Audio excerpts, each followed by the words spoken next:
উহুদ যুদ্ধ মদিনায় হয়। কোথায় হয়? মদিনায়।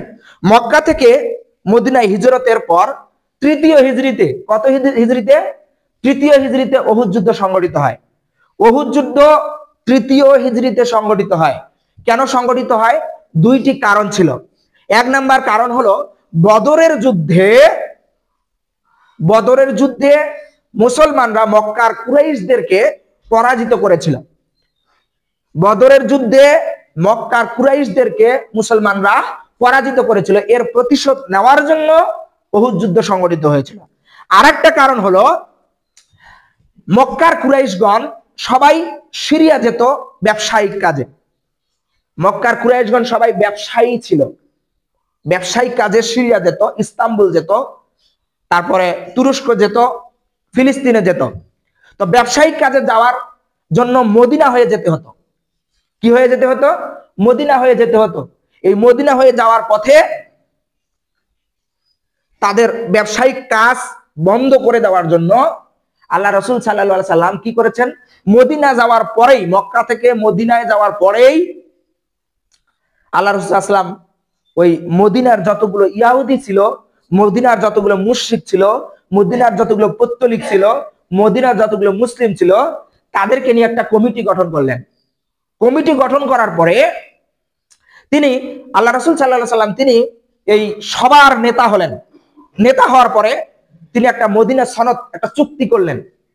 চুক্তি করার পরে তিনি সাহাবীদেরকে বললেন, তোমরা একটা টহল পার্টি তৈরি করো, একটা টহল দাও। এই টহলটা হবে কোথায়? মক্কা থেকে সিরিয়া যাওয়ার পথে মদিনার রাস্তায়। মদিনার রাস্তায় তোমরা টহল দাও, যাতে মক্কার কুরাইশগণ ব্যবসা করতে যেতে না পারে। কথা বুঝতে পারছেন? মক্কা থেকে সিরিয়া যাওয়ার জন্য, ব্যবসায়িক কাজে যাওয়ার জন্য তারা যেন যেতে না পারে। এতে করে তারা খুব রাগে একবারে ফেটে গেল মক্কার কুরাইশরা।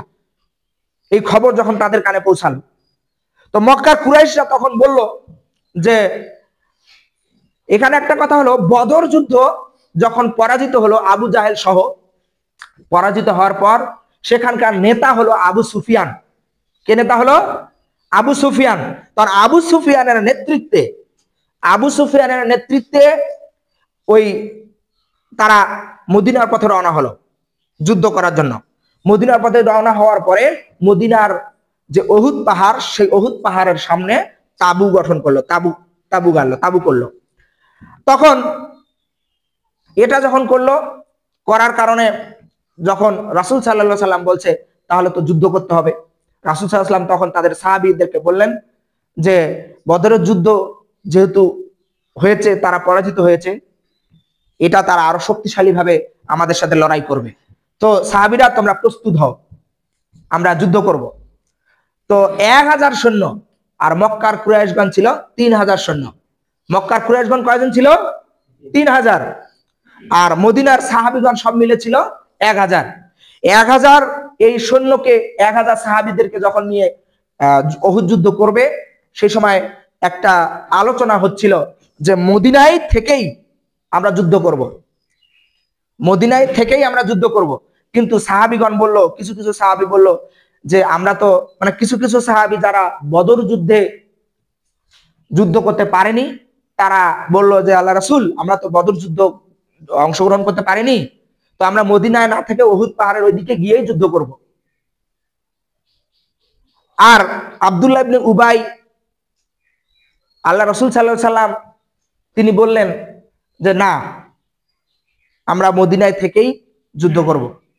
আর বাকি সাহাবীরা, কিছু কিছু সাহাবী বললেন যে আমরা ওইখানে গিয়ে যুদ্ধ করব, উহুদ পাহাড়ের ওইখানে গিয়ে যুদ্ধ করব। তখন তারা এই সিদ্ধান্ত নিল যে, কেউ একদল সিদ্ধান্ত নিল যে আমরা উহুদ পাহাড়ে গিয়ে যুদ্ধ করব, আর একদল রাসূল সাল্লাল্লাহু আলাইহি ওয়াসাল্লাম সহ চিন্তা করলো যে মদিনায় থেকেই যুদ্ধ করব, তাহলে মহিলারাও পাথর টাথর নিয়ে ঢিলে ছুটতে পারবে মক্কার কুরাইশদের উপর। এভাবে সিদ্ধান্ত হয়ে গেল। যখন একজন আরেকজন মানে তর্ক চলতেছে, তখন আল্লাহ রাসূল সাল্লাল্লাহু আলাইহি ওয়াসাল্লাম রেগে গেলেন। রেগে যাওয়ার পর ভিতরে প্রবেশ করলেন, ঘরে প্রবেশ করলেন। করার পরে তিনি তেনার তলোয়ার, তেনার যুদ্ধের কাপড় পোশাক পরিধান করলেন। পোশাক পরিধান করার পর বের হয়ে পড়লেন যে চলো আমরা উহুদ পাহাড়ে গিয়ে যুদ্ধ করব, উহুদ পাহাড়ে গিয়ে যুদ্ধ করব, এই চিন্তা করলেন। উহুদ পাহাড়ে গিয়ে যুদ্ধ করবো, তখন ওই যারা যারা বলছিল সাহাবীরা যে আমরা তো তাহলে মনে হয় রাসূলুল্লাহ সাল্লাল্লাহু আলাইহি ওয়াসাল্লামকে খেপিয়ে তুললাম, রাসূলুল্লাহ সাল্লাল্লাহু আলাইহি ওয়াসাল্লাম তো মদিনা যুদ্ধ করতে চাইছিলেন। তখন তারা রাসূলুল্লাহ সাল্লাল্লাহু আলাইহি ওয়াসাল্লামকে বললেন যে আল্লাহ রাসূল, তাহলে আমাদের ভুল হয়ে গেছে, মদিনায় করি। তখন আল্লাহ রাসূল বললেন, না, আল্লাহর নবীগণ যদি কোনো সিদ্ধান্ত নেয় আর যদি যুদ্ধের পোশাক পরিধান করে তাহলে তারা সিদ্ধান্ত বদলায় না, চলো যাই। এভাবে 1000 সৈন্য নিয়ে যখন উহুদ পাহাড়ে চলে গেলেন, উহুদ পাহাড়ে যাওয়ার পরে আব্দুল্লাহ ইবনে উবাই, তারও চিন্তা ছিল মদিনায় যুদ্ধ করবে। আব্দুল্লাহ ইবনে উবাই ছিল মুনাফিকদের সর্দার, জানেন হয়তো। আব্দুল্লাহ ইবনে উবাইকে মুনাফিকদের সর্দার, ইনি কি করলেন, ওই মুসলমানদের যে 1000 সৈন্য আছে তাদেরকে ফুসলায় ফাসলায় 300 সৈন্য ভাগায় নিয়ে আসছে। কথা বুঝতে পারছেন? 300 সৈন্য ভাগায় নিয়ে আসছে, আর থাকলো কত? 700 সৈন্য। এই 700 সৈন্য নিয়ে এখন যুদ্ধ হবে, উহুদ যুদ্ধ শুরু হবে। আল্লাহ রাসূল সাল্লাল্লাহু আলাইহি সাল্লাম, কোন বর্ণনায় আছে 50 জন, কোন বর্ণনায় আছে 40 জন তীরন্দাজ, মানে তীর মারবে এরকম তীরন্দাজ কে রমা, জাবালে রমাত এরকম নাম। এই জাবালে রমাত একটা পাহাড়ের উপরে তাদেরকে রাখতে বললো, তোমরা এখানে থাকো আব্দুল্লাহ ইবনে জুবাইরের নেতৃত্বে, তোমরা